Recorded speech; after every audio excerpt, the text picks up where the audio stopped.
pop stars. Welcome to the latest episode of the Wind Down Rewind, where we rewind the latest in entertainment pop culture news. Thank you for joining us. I'm Eddie. And I'm Tammy. Oh, how have you been, Tammy? I'm How's good. life been treating you? I'm still alive. Aren't we all? Aren't we all? That is great. I'm so happy to hear that. I don't think you sound very happy to hear that, Eddie. I'm always excited to hear that. If you weren't alive, then there'd be a whole bunch of problems about how we be talking right now. You're right. I'd be sad first and foremost, but um, there's a lot to kind of get to this week. So first, we start with a rest in peace for country music legend Loretta Lynn. She was 90 years old. Um, you're not really a country music fan, are you? No. To be honest, like I recognize the name when you put it on the rewind list, but I was just like, I know that name, but I couldn't figure who she actually was. And that made me feel that she wasn't important enough for me to look up. So you would just let me know. So that is sad because now I actually know who she is. Now that you say she was a country artist, I'm like, oh, okay, that Loretta Lynn. Yeah. And that sounds way horrible. Sorry. I just gonna let you make it. Like, you have a teary moment. I've had a few moments. We all have those moments. It's just a moment. I got you though. She was I was not a fan of I love country music, but I was not she was old school country, old guard country.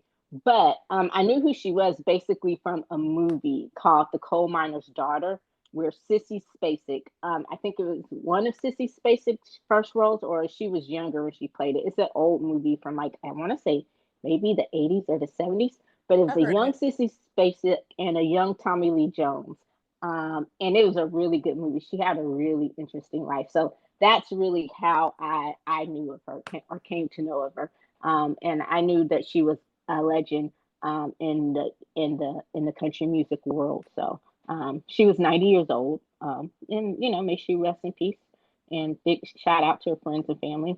Sacheen Littlefeather. This is kind of like a follow up to a story we did a few episodes back. She was the Native American woman who Marlon Brando sent to the Oscars to accept his protest Oscar for The Godfather. And John Wayne threatened her life, and after that, she was blacklisted in Hollywood. And the Academy, after nearly 50 years, finally apologized to her just earlier this summer. And we talked about that story, and she passed away this weekend. She was 76 years old. So, rest in peace to Sacheen Littlefeather, and prayers to her friends and her family and her fans. So, yeah, that was kind of sad. Also, um, I don't know where to begin. There's just a lot going on. So let's start off with an update on the spy who hates us. I wish we could just stop talking about this moron altogether. But honestly, we could skip it. We could skip it. You can't. We could, but we can't. But it's not a lot. It's just, in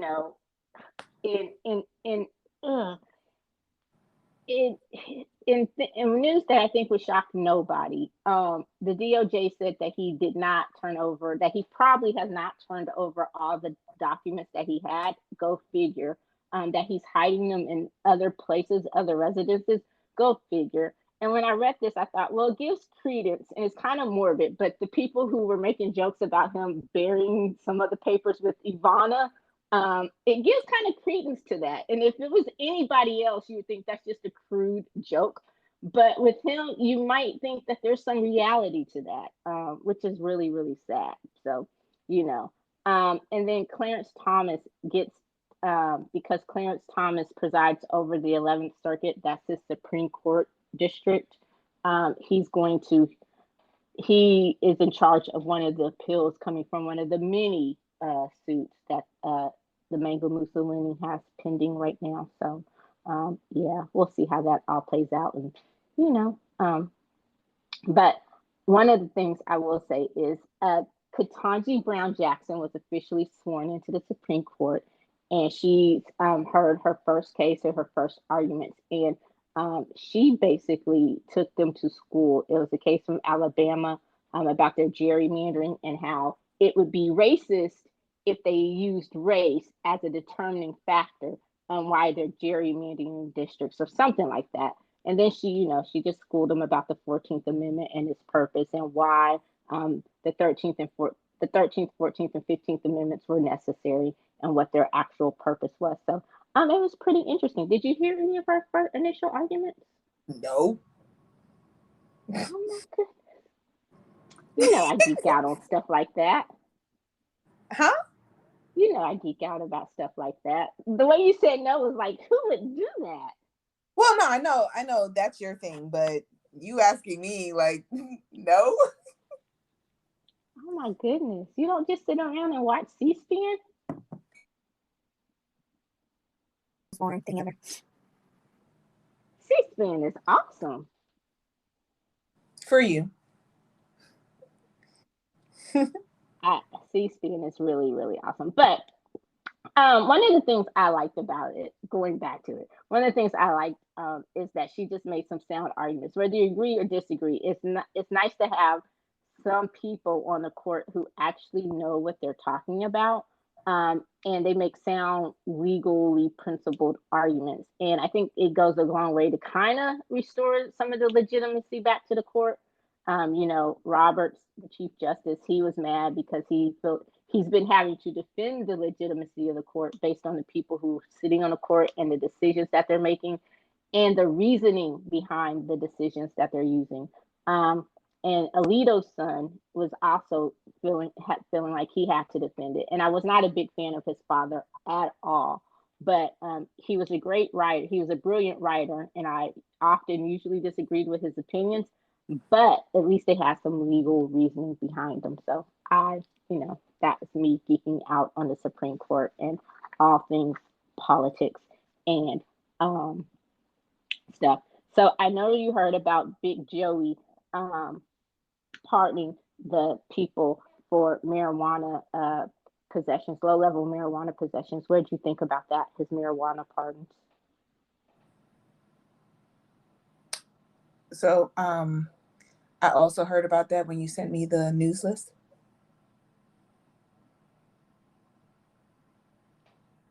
You heard about that when I sent you the news list? You don't have an opinion about it though, about him? Okay, so I really don't. Like, I've already said multiple times what my opinion is on marijuana. Like, I guess I could just say, okay, it's great because I don't time for something that is slowly being legalized across the country. But other than that, like, I don't have like any excitement or anything like that over that. Yeah, I think it's great in the sense that we know most of the people serving time for that are minorities, and that these are, like I was explaining to someone else, they were like, but they broke the law, and I'm like, yeah, but and like you said, it's slowly becoming legal throughout the rest of the country, and these are low level offenses, like you may have gotten popped for possession, or something like that. Like it wasn't like they were trying to actually traffic it or sell it or move it or you know. But yeah, I thought that was pretty interesting. I'm surprised he went through with it. So we'll see what happens and how. Do you think though that it's going to be one of those? It's interesting because I'm thinking marijuana is going to be one of those things, kind of like gay marriage, where it's moving so slowly across the country that it's going to be a case that it actually ends up in the Supreme Court. And just to go ahead and speed up the process of legalizing it. But with this court, if it did go that route, I think it would probably remain illegal across the country. What about you? I guess I would have an unpopular opinion. I don't know how I feel about legalizing marijuana. So I would be okay either way. I'm still on the fence about if marijuana should be legalized or not. I don't think Snoop would ever invite you to his parties. I would never go to any of Snoop's parties anyway, even if he did invite me. What? You would turn down a chance to party with Snoop D-O-double-G? I definitely would, because I wouldn't have any fun. You don't think you would have fun at a Snoop party? I am not a heavy drinker. I don't smoke at all. And not necessarily a fan of like the whole persona that he has out there. So no. That is interesting. Well, yeah. I like I said, I think it should be legal. I don't have a problem with it being legalized. So we would fall on opposite ends of that. But I don't think you necessarily have an unpopular opinion. There are other people, lots of people who agree with you on that. So we would see. We just have to see what happens with the states. Biden's also other big warning this week was of nuclear Armageddon. Did you hear about that one? I heard about that when you put it in the news. I guess I'm behind on my like political news. I'm gonna be honest. So for all the other political news that you are gonna like bring up, I'm gonna tell you right now, didn't hear any of it until like I was just like, oh shoot, for real, we at that level? Like you was educating me when I was reading the news list that you sent me. So no, I didn't hear about it, but you can inform me of what's going on. Okay, I see how this episode is gonna have to go. At least the first part of it. Okay, I got you. So Putin. I started to call him something else, but Putin is big mad. He's being a little bitch, basically. He's big mad because his war in the Ukraine is not going like he expected. He illegally annexed those 4 territories that he already took over against, even his people in Russia are like, dog, you sure you really want to do that? And, he's like, dog, yeah. So he did it. And then he told them he had the nerve to say, hey, if you come try to take back your territory, which I stole from you, which I'm now illegally claiming as part of Russia, then we're gonna go full on ham on your asses by any means necessary. We're gonna protect what we stole. And so the Ukraine was like, okay, and everybody else was like, what? And so and it was a veiled threat, but it wasn't so veiled because he did actually mention, he really did say he would go nuclear. And so at first people were like, huh? Is he just talking? Like, is he just pulling, a Mango Mussolini saying shit to say shit? But then it's like, no, because the situation is getting worse in Russia. Like, all his people are leaving because they don't want to be in the army. So they've started putting people at the borders to keep the men from leaving. His top lieutenants and aides and ass kissers are calling him out. Russian state TVs calling him out. Like this war is becoming very, very unpopular. The consequences of this war are really starting to be felt by the Russian people, and it's becoming really, really unpopular. So they're thinking that he might try to do something to escalate or to kind of save face. But yeah, so those who it is popular with, those who are still on Team Putin, they're like, yeah, go ahead and nuke them. But everybody else is like, no, are you really going to watch it burn down because you mad that you losing? So yeah, that's pretty much it. That's the clusterfuck that it is. Okay. Did you understand that? Did I mean, no, I fully understand where you're coming from. I was just like, okay. Yeah. So it's literally, you just described another day in the neighborhood. I don't, yeah. It's nothing new. Yeah, but it is and it isn't. So it's like, you got to take them seriously, but how seriously do you take them? And I guess that's the question. And so, but that's always been the mindset for dealing with Putin, is you have to take him seriously, but how seriously do you? So that's what I'm saying. Like, after everything you explained, I'm just like, okay, it's another day in the neighborhood. Like, there's always something else that involves Putin. So I don't, yeah.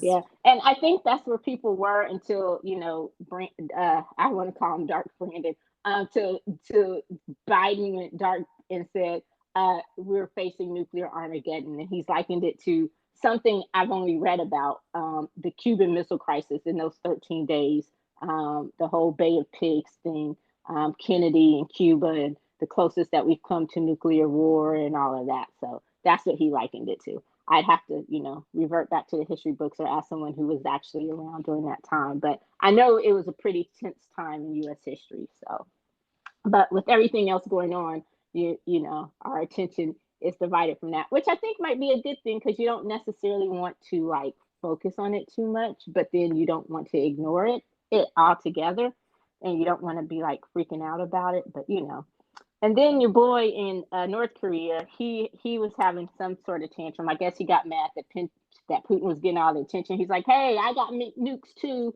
So he shot a couple over northern Japan.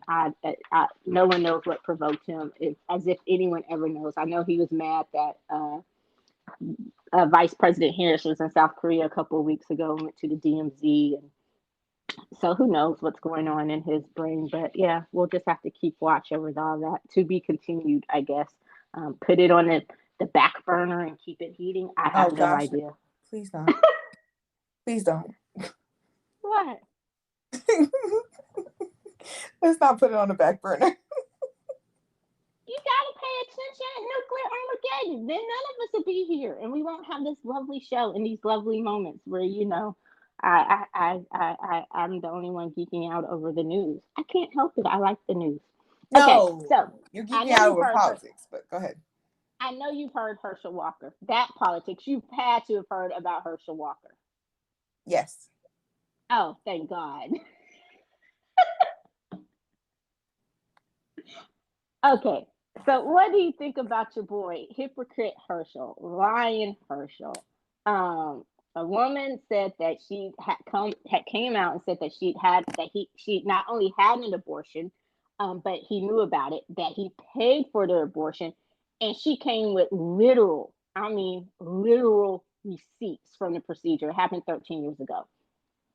And the big deal about all of this is that he's, of course, running on the GOP ticket to be senator in Georgia, and he's taken one of the most extreme stances on. I don't even like calling it pro-life anymore, because we know they're not pro-life, but he's taken one of the most extreme anti-abortion stances, with no exceptions for rape or incest or all of that, because he gave some biblical word salad about how it was inhumane and all this other stuff. And then he said that, so this has been a whole bad week for him. So then he was like, he doesn't know who the woman is. He's never heard of her. He's never done that. He sends $700 checks and Goodwill cards to everybody. Then just last night, he finally admitted. Then it came out that she is not only, that he didn't only know her, he had a relationship with her, obviously, but that she's one of his baby mamas for one of the children that he's been ignoring their whole existence. Because he's not a deadbeat dad. That's also his other thing, is not being a deadbeat dad. And so then last night he said, "Oh yeah, I know her. I know who she is. But I never knew she had an abortion. We've never talked about that. I didn't know that." So that's where we stand with that. What do you think about Herschel Walker?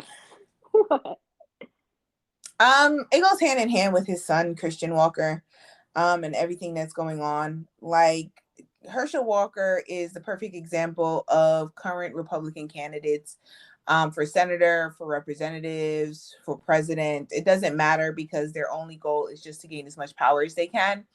So they're willing to get behind somebody like this, just the same way as they're willing to get behind Dr. Oz, with all the drama that's going on with his Senate candidacy in Pennsylvania.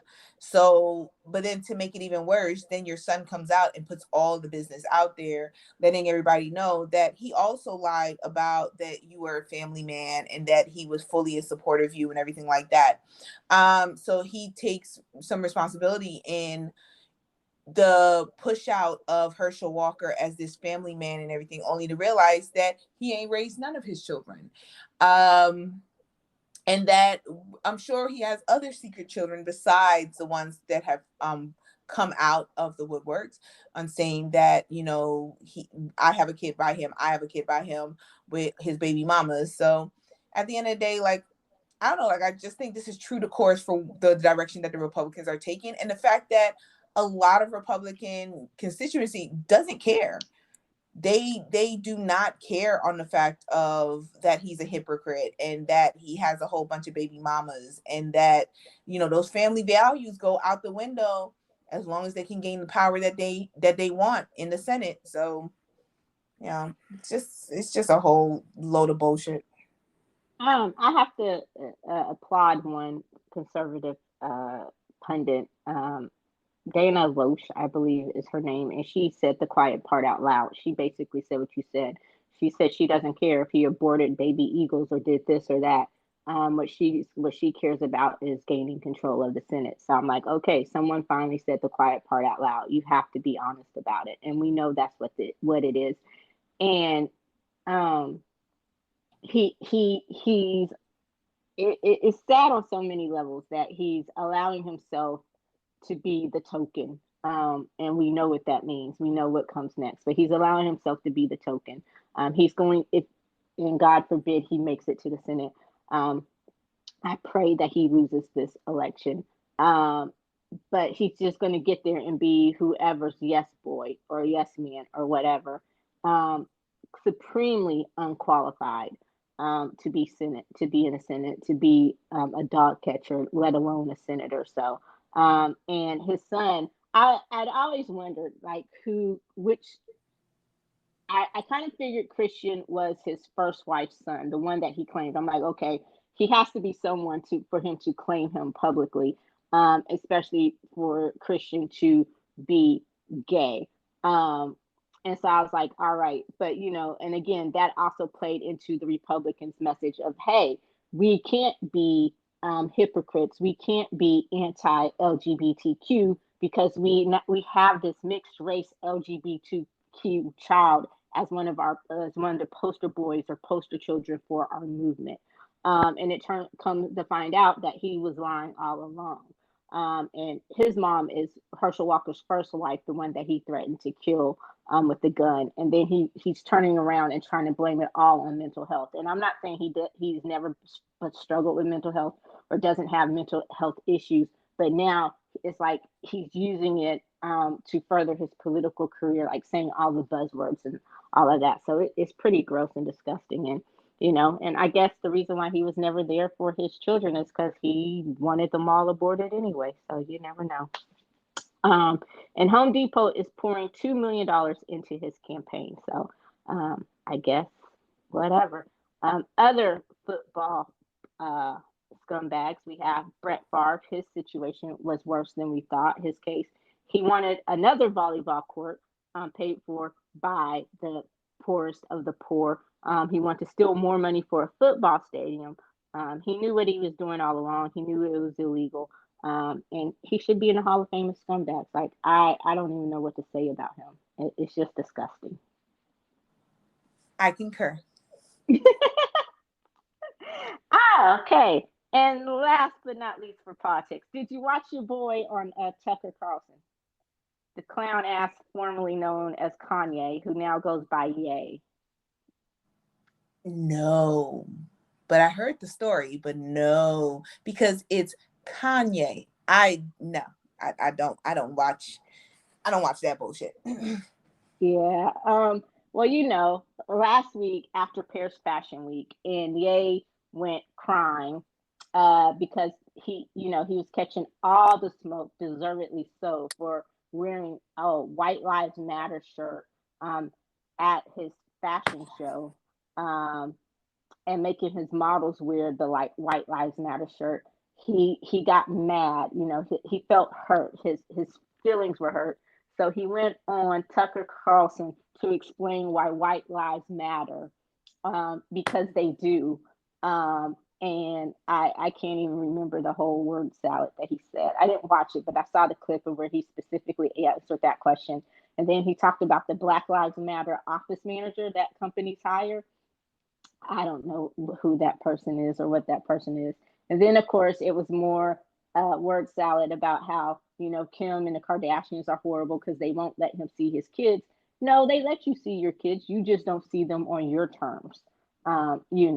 So it's a whole thing. I can't keep up with the whiplash. One week he's praising them and praising her and apologizing, and she's the best mom ever. And then the next week she's a Klan member, and it's just too much. And I I don't even have the energy to do the mental gymnastics to remember when he was Kanye and making good music and standing up for the people and the causes, to what he is now. And I guess he's right. There is no going back to the old Kanye because this person, Ye, killed Kanye.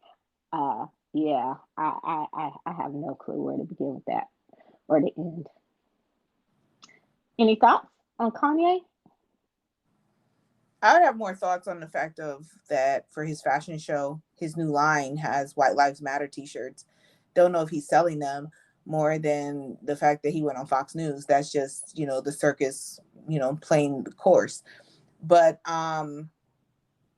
just on the betrayer of who Kanye is, and that people use the excuse, well, he's a musical genius. He's a musical genius, or he was at one point. I no longer listen to his music because he's a betrayer of the community. And once you get to that point where you're a betrayer of the community and you no longer support who we are as a community, our culture, then I don't feel there should be any excuses. And why is he still being protected by the culture when he has clearly shown that he no longer considers himself to be a part of the culture?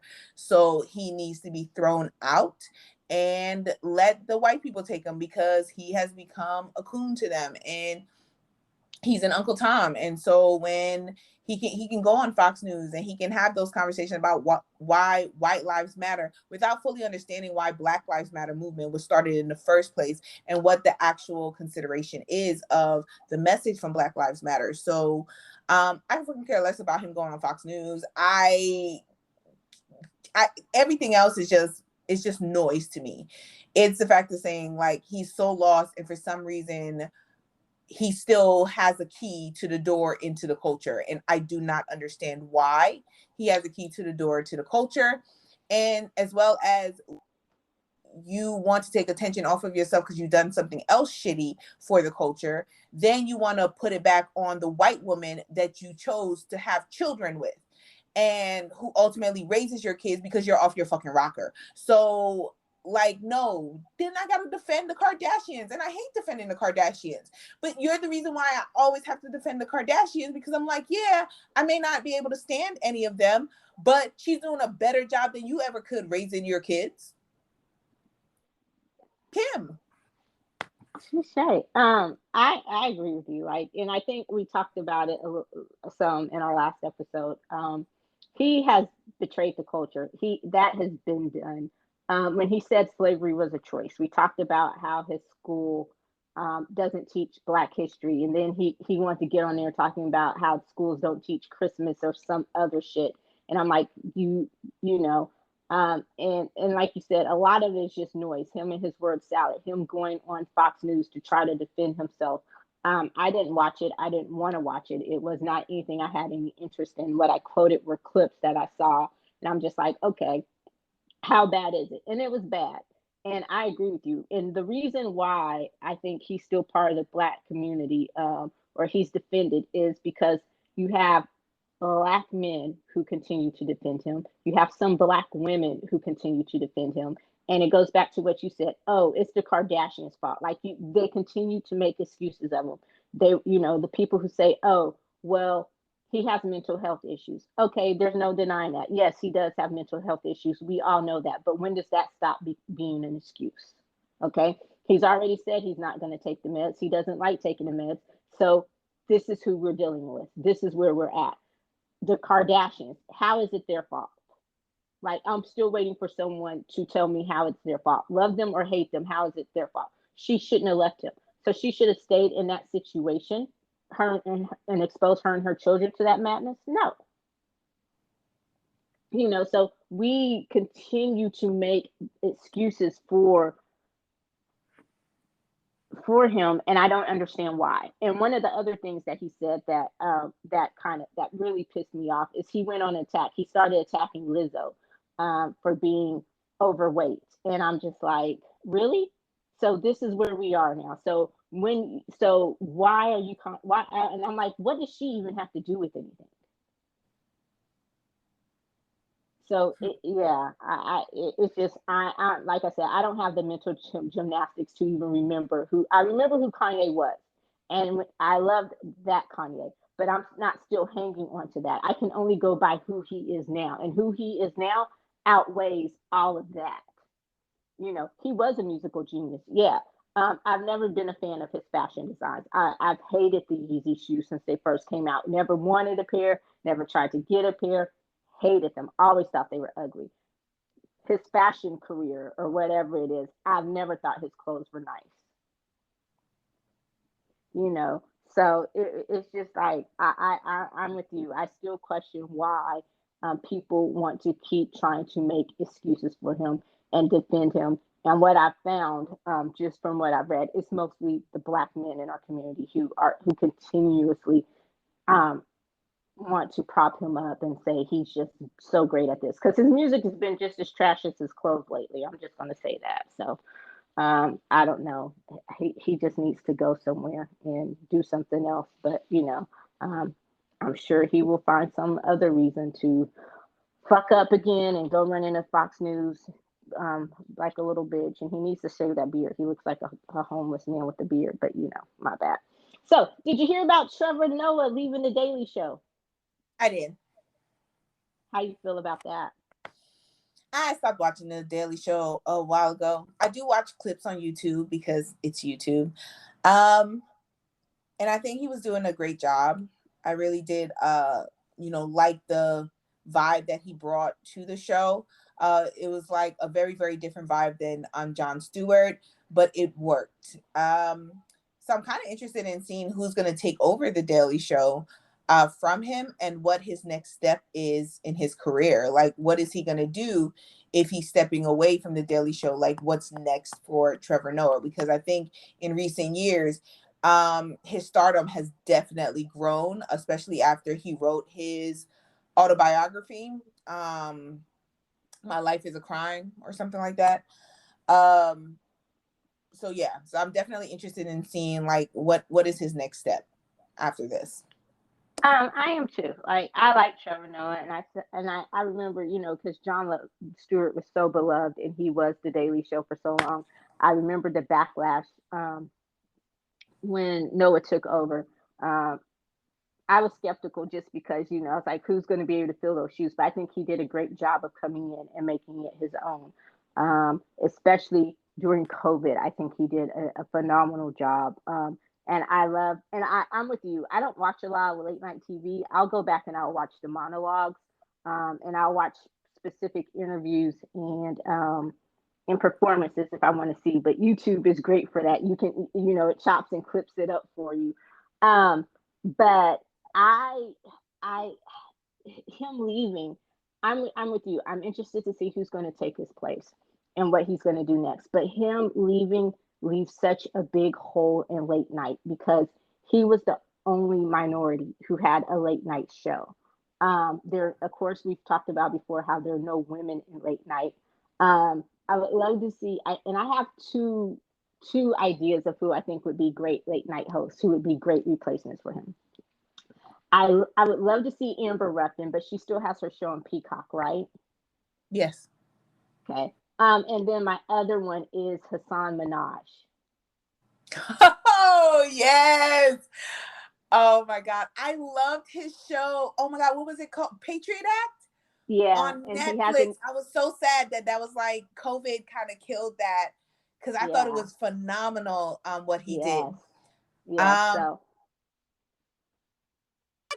I will tell you who I think may be up for the running, and I wouldn't be surprised if he's named as the new host, and that's Jordan Klepper. Jordan Klepper, who's one of the main correspondents on the Daily Show. So him or oh my gosh, the oh my gosh, the black woman Although I don't think they would give it to her, but she's on I think she does the HBO show as well. The black lady sketch. Oh, But she's a okay. correspondent on the Daily Show also. I forgot what her name is. I can't think of her name right now. But yeah, but I really think that Jordan Klepper is probably first on taking over the reins of the Daily Show. Definitely. It wouldn't surprise me, but like I said, I from the thing, and not saying that I love Jordan Klepper and I love his takes and I love the stuff that he does. He's funny, especially when he goes in interviews those ignorant MAGA people. Yes. That shit is hilarious. But from the standpoint of the whole that we were just talking about in late night, you could start a hashtag late night so white. But and it's already male. been done.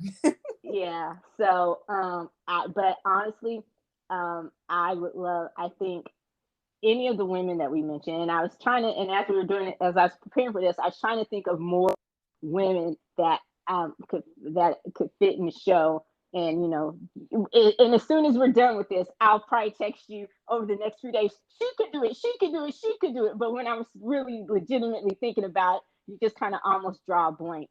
But immediately the two that came to my mind and just stuck were Amber Ruffin. I was like, but she's got her Peacock show, and Hassan Minaj. Like, I think he would be phenomenal in that role. And he also has a new Netflix. Netflix didn't pay me. He didn't pay me, but he has a new Netflix special out. Check it out. It just came out. So a huge fan of his. All right. And wishing nothing but the best to Trevor Noah in the future. So did you see have you heard about the movie Bros? I heard the drama of it. Um, What Billy said about it. yeah. Do you agree or disagree? Like, I and I mean, disagree. Huh? why? What do you think it was? I think it was the marketing. You didn't market it the right way. I honestly, I don't feel that it was homophobia or the fact that straight people didn't go see the show. I didn't go see the show, and I'm an ally. Like, I'm all for it. It was the marketing, because I looked at the marketing and I was just like, yeah, this is gonna be fucking like. It just did not appeal to me at all. And then to find out the marketing that they had is different from what the movie is actually about. And like I didn't even know, like, one of my favorite actors is in it. Didn't even know that. And so I think it was the marketing is what ultimately like led to that, as well as when I was reading the article you sent, and they talked about how him deciding to put it in the theaters and in so many theaters, and then being disappointed that it failed, when a lot of these types of movies are now going to the streaming service, because you're getting more viewership when you put it on a streaming service like Netflix or Amazon Prime or Hulu or something like that. You're getting more viewership that way than putting it into theater, at least for these types of movies, especially when they're not big names attached. Because even sometimes big names can't sell, romantic comedies or anything like that. But I truly feel it was the marketing more than what he said it was. And that's just my opinion. I'm gonna agree with you. Like, I knew Luke was in the movie, and I can't think of his last name. I just remember his first name. McFarlane. But McFarlane, yes, I knew he was in the movie. It's a movie that is on my list. It's on my radar. It's on my must-watch list. But with everything going on, and what takes priority, especially as far as going to the theater, is stuff that we do for the show. You know, um, and if I have time, then I can see other movies and other things. So it was one of those. It's on the list, but it wasn't what we do here for the wind down and all of that. That's what takes priority as far as what I have to watch first. So and I agree with you. I think it was the marketing, and I can't disagree with anything you said. If you were going to put it in the theater, I think you should have done it as a hybrid. Cut down on the number of theaters that you've done it, that you put it in, and do it as a hybrid release. Do it in theaters and on a streaming network. And I think you would have done better. But now and I think a lot of people feel the way that I feel. It's now like, okay, it's expensive as hell to go to the movies. Mm-hmm. And then if you know that it's going to be on streaming within the next 2 to 3 months, if it's not like a must see movie, then most people will wait till it comes to a streaming service. Yeah, if it's not a blockbuster, then you're unlikely to really get the viewership in the theater that happened. Like, we just have to acknowledge the fact, before COVID, you could get it. But after COVID, where people got very used to being able to sit in their living room with their big screen TVs that they feel is big enough for them to watch everything, and stream movies and TV shows and family time and everything like that, people are less likely to want to leave their house now, because we got really used to everything could be right at our fingertips. So that should have been taken into consideration for a movie like this, rather than trying to force people to go to a theater when you knew that things had changed on how people flock to the theater now. Like, it wasn't like this was a Spider-Man. Come on now. Yeah, and a lot of it, like you said, a lot of homes, a lot of new homes, a lot of people during COVID, they turned a random room into a theater room, to a home theater. Now, one of the must-have rooms in a home, new builds, is a home theater. You know, so and I think people are forgetting we're never going back, especially in the entertainment business, in the movie streaming business. Streaming is here to stay. It blew up. It blew up over COVID, and it's not going back. Um, and so I think people, especially those movie purists, like, there's some movies where I understand. I love going to the movies. And when I don't have to do the day job, I would go. If it weren't for the day job, I would go see probably everything in the movies, um, or the things that I actually wanted to see in the movies. I would go more often. But when you have actors like George Clooney, box office draws, like, people who could just get butts in this theater. When he realizes, hey, he and Brad Pitt are making another movie together, and he said that they both took a pay cut in order to get the movie into the theaters. So those are things that I don't think that he realized. I don't think that he fully understood, or the marketing team fully understood. I appreciate the film and what it is, and that a mainstream studio put it out, but I think that they did it wrong. If they weren't going to do it fully on streaming, then they should have done it as a hybrid, in theaters and on streaming in the same weekend, and gave people more of a choice. And then some of the reviews I read, they weren't that great. So I think the thing that most people were applauding was the fact that it was a mainstream rom-com with an LGBTQ couple. But they were saying that, there are some pretty big holes in the movie. So we'll see. When it comes to streaming, though, are you going to watch it? It's Luke McFarlane. Of course I'm watching it. Okay. Besides that, like, I love that man. Like, I do too. And I for you, follow everything he is in. Okay. For you, he could. I know. I missed that Canadian TV show he was in. The one that was on. God. Killjoys? Yes, Killjoys. Yes! I love that. Loved him in that. I keep looking for the box set on Apple TV, and I'm like, I need a Killjoys box set. I hate it when I keep looking for it to be streaming somewhere, and yeah, like you I can find Dark Matter though. Dark Matter wasn't as good as Killjoys.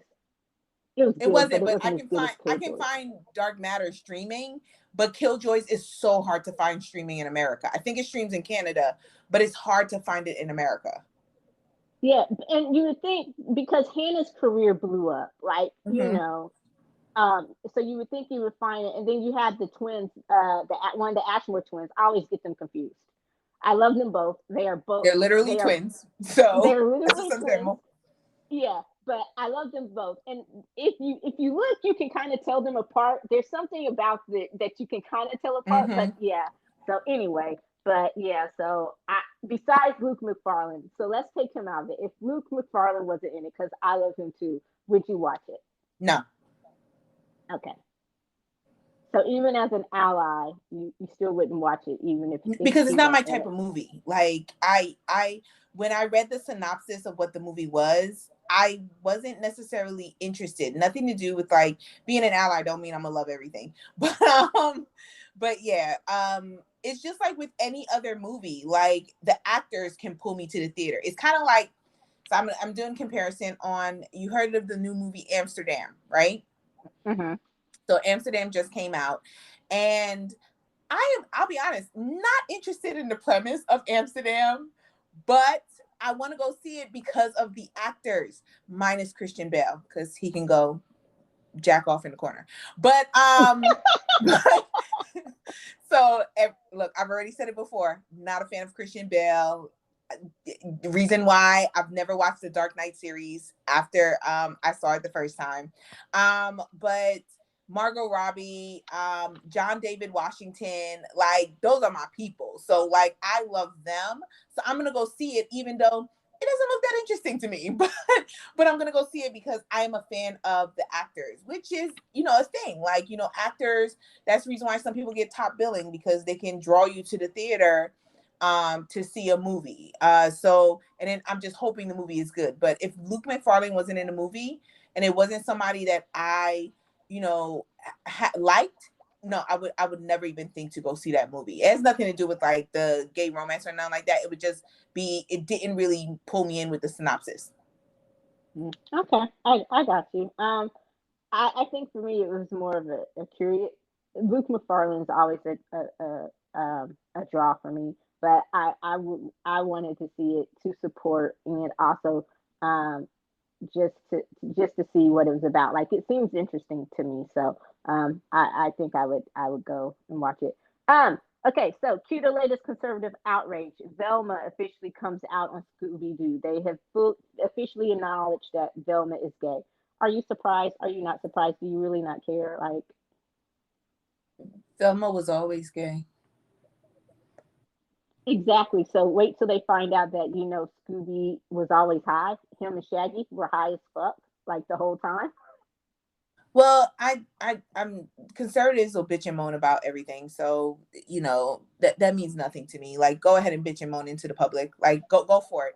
Because I'll tell you right now, the new generation, they don't give two shits. So they really don't Not care. at all. Like Not at like all. you're So you're you're literally playing to your base, which is dying out. Like I'm gonna be honest. Like your base is dying out, and this new generation that's coming up, um, doesn't care. Like they probably don't even watch Scooby Doo, so they don't even. They're like, who the fuck is Velma?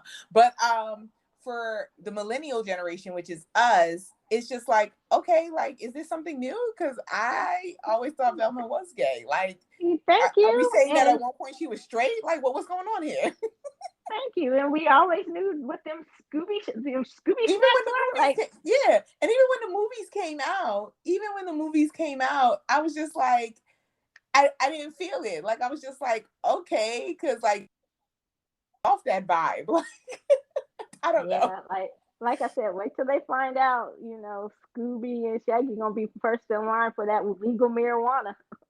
You know. Um, what do you think about the whole push to make horror movies out of classics? Like, have you seen the trailer for the new Winnie the Pooh? No, and I'm not going to. I don't do Um, horror. I don't do scary it, movies. yeah, it was like I was like, oh, so when I saw it, I kind of stumbled on it. I'm like, it's a live action Winnie the Pooh. Okay, because we know they're trying, but that's the thing. They're making a lot of live actions, right? And so I was like, oh, okay. And then I watched the trailer. I'm like, wait a minute. Did they just turn Winnie the Pooh into a murderous? Like, for real. He, I'm like, wow, really? It was, and I'm with you. I don't like a lot of horror movies because A, they're not really that scary anymore. And B, I don't really like to watch them by myself. But if I had someone to watch them with consistently, I would probably watch more, but they're not really that scary. But this, I was like, what are you doing to Winnie the Pooh? And then come to find out, they're doing the same thing to the Grinch. So there's going to be a Grinch horror movie. Okay. No, I was waiting for the why. I don't know, but yeah, I was just like, I don't have I'm a. all I'm for gonna the be live honest. action. It doesn't like. I don't have a why question to it. I was just like, oh, okay, because I know I'm not gonna go see them. So I honestly, it's like, okay. Yeah, I'm like, why? I'm all for the live action, but you don't have to take classics like that and turn them into full on horrors. We complain about the, You know. but we complain about the fact that nobody has new ideas anymore. This is a new idea on an old classic. So I mean, I'm like, oh, why? But then we complain a lot about the fact of these writers don't have no new. They're doing is remakes, right? And big blockbusters, which you don't have to be great writers to write big blockbusters. And so this is a new idea. This is a new concept. So, I mean, they're giving us what we've asked for. Okay. So music, California, the latest to ban the use of rap lyrics in court cases. I know we disagree on that. I'm all for it. Just because I've written it in a song or I've written a TV show about it or a book doesn't mean I actually did it. It doesn't mean in that work of fiction my words should be used against me. So I'm all for that. You still disagree with it? Yeah, I haven't changed my opinion on that. Okay. Especially if you are a known gang member or known to, commit violent acts. I'm not against it. Okay. Right said Fred, the I'm too sexy people. They are feeling the wrath of the Beehive and Queen Bee herself. After going in, she used a sample of their song "I'm Too Sexy" in one of her songs. From her latest album Renaissance, which is amazing, by the way. And she gave them writing credit. They were listed as the writers for it. And when it came out, they even tweeted, "Oh, thank you, this is amazing," you know. But then late on in some interview they recently did, they went in talking about how she was too arrogant to reach out and even get permission to use the song. And so she came, or her team came back with receipts, clapped back hard, and was like, we got the receipt, we got permission from the publishing company, and just listed all the dates and all that kind of stuff. So I was just like, why? What is But the not the purpose? artist? Um, because she did not use, I think because it was just the music and not the, um, I don't think she had to go through the artist. It was something about because it was the music and not actual lyrics. She didn't necessarily have to go through the artist. It's courtesy. Um, she went through the publishing company. It's courtesy. I, Like I, it, it's just like the whole what was it, Khalees? Is that her yeah, name? It's like the whole Khalees thing. Like Khalees doesn't own any of her music. And they went through, the people who own the music. Oh my God, who owns the music again? I forgot. Pharrell. Neptune, right? Yeah, Like Pharrell. that whole Pharrell and his crew, they own it. So they went through the proper channels, but it's just courtesy. Like, ultimately that is the artist who is connected to the song. So it's kind of like, just give them a heads up. Just as a,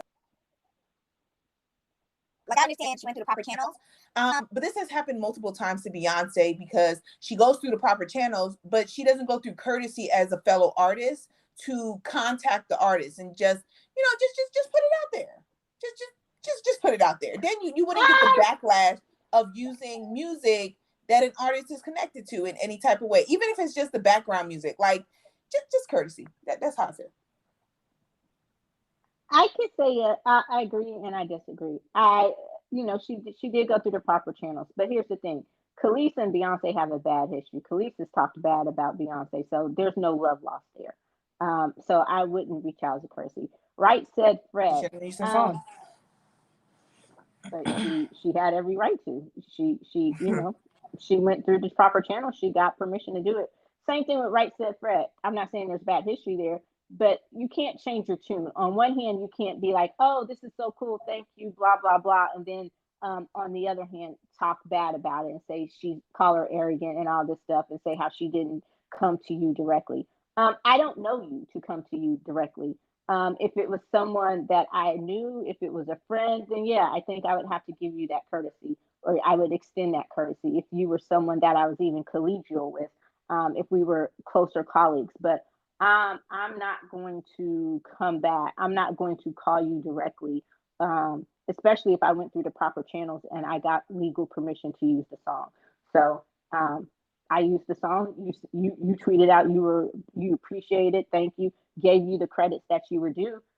Sometimes business is just business, and that's what it is. So if you And don't that's know how them, you get called out for it. but in this case, she shouldn't be called out. Like, really, She should be. We're gonna have to agree to disagree on that one, because I think it's okay to call out Beyonce because she has a history of doing this multiple times. This isn't the first, and I'm sure it won't be the last, because it's Beyonce. Of using people's song. Well, okay, but here's my question: would you call out someone else who's used your music if it wasn't Beyonce? The same situation. Yes. So is it just because if you're they Beyonce? Didn't go through, yes. But they did go through proper channels. Just because you didn't. No, it's so not. Basically, That's not what my mindset is on the proper channels. I said yes, even though she did go through the proper channels and she contacted the people that she needed to contact for it, I look at it as in courtesy. Fellow artists, you've been called out before about this, and you're being called out again. You can't hold it against them for calling you out for not just going with courtesy and informing the artist. I understand you don't have to contact the artist. You don't have to let them know, but you're a fellow artist. And you're Beyonce as well. I am sure you could have figured out a way to contact the artist just to make sure everything, or you use anything, even though they don't own it. Just kind of putting it out there on, making sure that they get a heads up kind of thing. Like that's just how that's just my mindset. When you're Beyonce, you can do it. You can definitely find a way to contact the artist just to let them know, even though they don't own it, even though you went through the proper channels, you have the legal permission to use it because you went to the person who actually owns the music or the song or the lyrics. That's absolutely fine. But at the same time, if an artist is connected to it, I mean, what's the harm in just, letting them know? Like I said, if we're not that close, I'm not going to necessarily call everybody that I use a song for, a sample for, especially if I've gone through the channels to get the proper channels to take care of it. If we're more collegial, if it's more of a personal relationship there, if we're more colleagues and associates, if I know you, then yes, I will extend you that courtesy and say, hey, I'm using your song. But if it's people I've never met, if it's people I don't know, if you are not the person I have to contact necessarily to use the song or to use the sample, then no, I'm not going to do it. Like I said, sometimes it's just business, and the way they went about this is like I said, you can't come out at one point and say, hey, this is cool. You tweet it out. The tweet is still up. You tweet it out. This is so cool. Thank you. Blah, blah, blah. Using our song. Awesome. They got the writing credit. Acknowledge that. And then all of a sudden in an interview, your butt hurt about it and you want to talk bad about it. It doesn't work both ways. You can't have it both ways. If that's how you felt, you should have stated that in the beginning. At least I can say Khalees is consistent. And again, the history there is something completely different. Khalees's argument should have been with Pharrell. And ultimately, at the end of the day, Beyonce took the sample out of the song. Okay. But, so that's what I say. All right. Now, Big, you sent me this one. Fat Joe and the use of the N-word. Yay or nay? Is he black? He's black adjacent. No. Is he black? No. Fat Joe ain't even, I think, what is it? He Italian or something? He's Puerto Rican. Is he? Mm-hmm. He ain't black. Well, technically, they say Puerto Ricans are black Mexicans. Don't come for me, Puerto Ricans. No, they're not. Mexican will be closer to black than Puerto Ricans, because Puerto Ricans are lighter skinned than a lot of Mexicans. Look, I'm just saying. So you have a problem with it? Don't you? Honestly, are you okay with Fat Joe using the N-word? Honestly, I never really thought about it because I knew Fat Joe from one or two hits that he had back in the day, at the height of hip hop.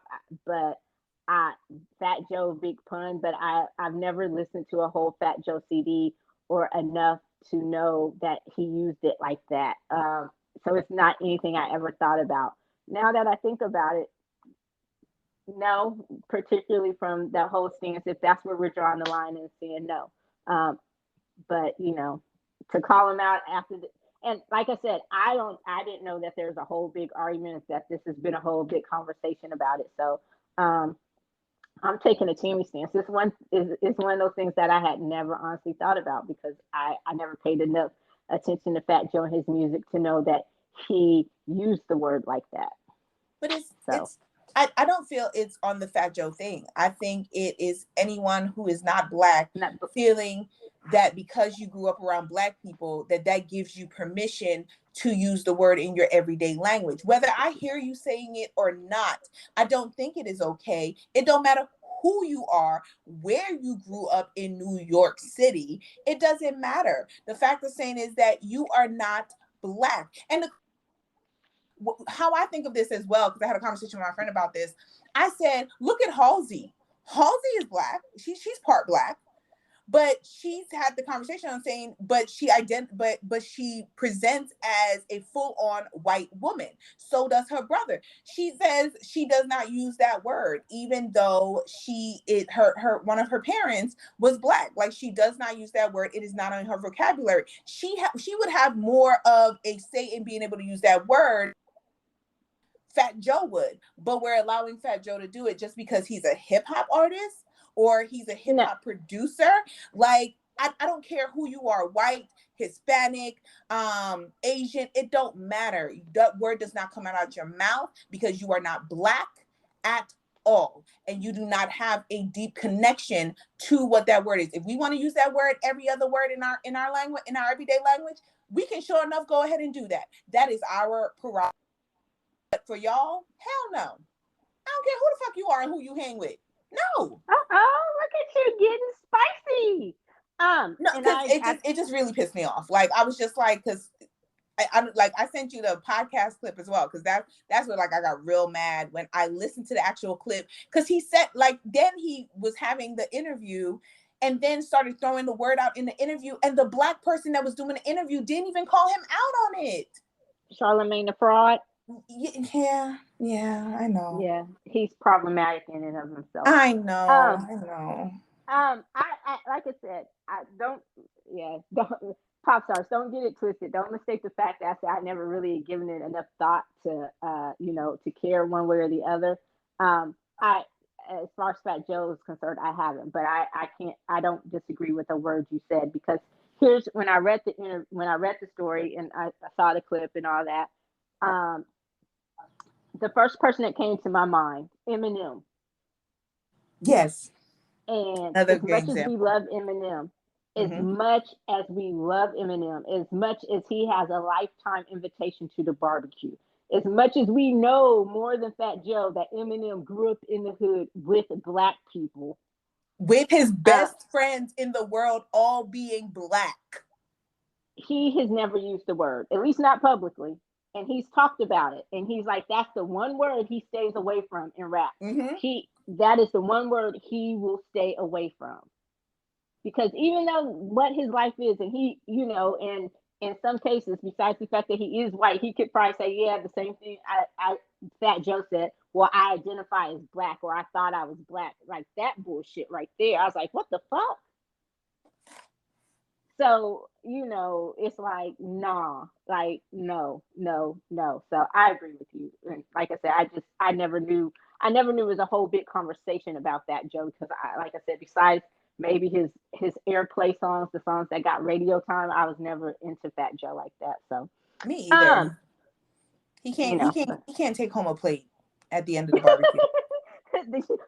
They say, who you taking this plate for? My boy Fat Joe. Nah, give me my shit back. Yeah. Like, he still, I'm sure he gonna still be let in the barbecue. Okay, he's still gonna be let in the barbecue, but he can't take no plates home. No. You don't get no foil paper, and you don't get no plastic plates. No, you better eat while you here. Yeah. You better sit there in the corner quietly and be glad you was allowed to cross the gate. And don't you dare let that word come out your mouth when you at the barbecue either. Oh, no, no, no. So BLACKPINK, they debuted #1 with their Born Pink album. On what? They were #1 on the Billboard Hot 100, on Hot 200 for albums. Born Pink. I don't know the differences between all these lists. That's why when I see that, I'm just like, oh, okay, because I don't know the differences in the list. The Hot 100 is for songs. Hot 200 is for albums. So the album itself. I don't think any of the songs from Born Pink. I know they were in the top 10, but I don't think they made it to #1. Like I don't think Pink Venom hit #1 or Shut Down hit #1. But the album itself in America. Yeah. Oh, okay. Oh, cool. It's #1. Yeah. Okay. So and both YG and Hybe, they're suing over the latest rumors about V and Jenny. So haven't confirmed that they're dating. Don't expect them to confirm if they are indeed dating. They never would. That would be money lost. I saw one of the sets of pictures on something random, and I'm going to say that at one picture that I saw where it looked like where they were saying that it was them at a restaurant, that was not them. That definitely was not them at all. But the other pictures, I don't know if it was them or not. I haven't even gone to look at the other pictures. But if they are, good for them. Hope they're happy. If not, then they should just come out and say who V's real girlfriend is. Then he's dating somebody. They don't want her to catch that smoke. Oh God, can you imagine? Army would go batshit. I think Jenny would be acceptable because she's someone famous as well. No. Jenny will be dragged. But more than they're already dragging her on rumors. But yeah, I kind of agree. If he is dating someone, they don't have to say who it is, but just that he is in a relationship, that I think that would kind of take the heat down a little bit. Oh, you can hear that? I'm sorry. That was me clicking my pen. My bad. Yes. I'd be writing. Hybe, they also lost a trademark on Borahae. They were trying to trademark Borahae, but they were rejected because it has been ruled that Borahae belongs to Kim Tae-young, who is the official creator of the word. For those of you who may not know who Kim Tae-young is, that is the aforementioned V. So I would say if the court ruled in my favor like that, I'd be like, give me my money. That was a cute plan. I would make Hybe come to me and be like, he doesn't want it. That's why he didn't put it in there. And Hybe did it themselves, and they only did it because the fans pressured them into it. So, but I was surprised that when I was looking it up, it's actually in the Urban Dictionary. So I was like, oh, but yeah, I would go ahead and trademark it. Just and I would do it even though you may not want it and he may not want to make money off of it. He could trademark it and then sell it to Hybe and let them do it, so it would be a group thing. But I would do it just so random people wouldn't come along and try to make money off of it or associate it with some bullshit. That would be my purpose around it, would be to protect it. The Busan show, the Busan concert is going to stream next week for free on Weverse. I've noticed that they've started doing a lot of their lives on Weverse instead of V Live now and stuff like that. So we'll see how it goes out and see how the concert plays out, so to speak. Are you going to watch? Free? Yay? Nay? No? Okay, I take that. Probably not. In sports, Aaron Judge has broken the record and hit 62 home runs. Yay! Let's go Yankees! Oh, he's a Yankee player. Yeah. Oh my God. I'm a fan, but I don't watch the sport. I don't watch it. Yeah, he's a Yankee. He hit, and it was really cool. He hit his 61st home run. He hit it the 61st anniversary after Roger Maris set the record, which was 61. He had a chance to do it against the Red Sox, which would have been cool because that's who Maris broke the record against. But I won't geek out too much on you in baseball. But MLB playoffs are coming up, so that's a good thing. Let's go Yankees! Yay Yankees!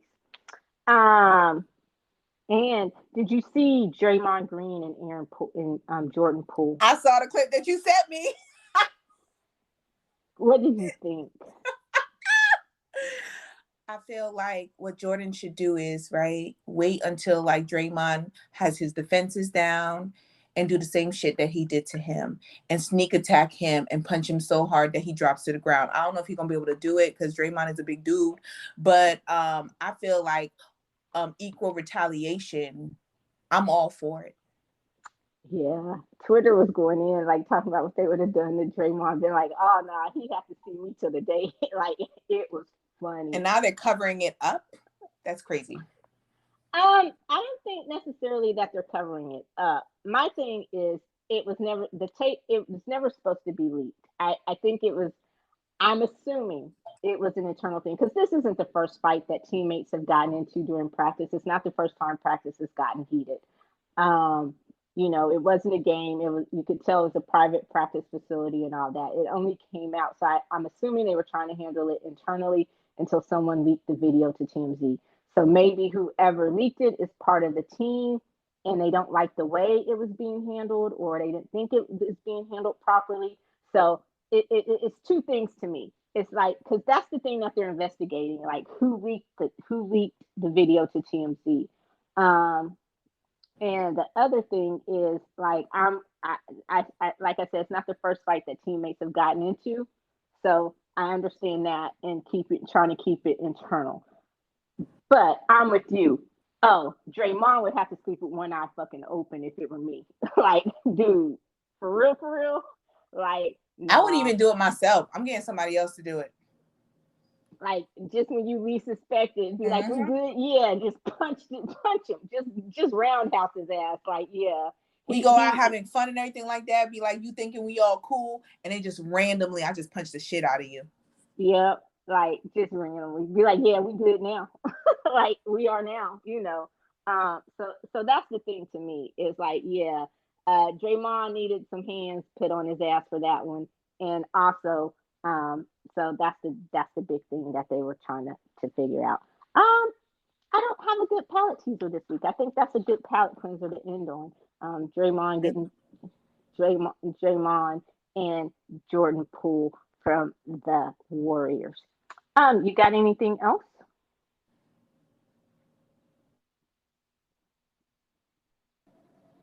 Okay, I take that as I was gonna say I take that as a no. Well, that does it for this episode of the ReWine. Please be sure to listen, like, follow, and comment on Apple Podcasts, Google Podcasts, and or Spotify Podcasts.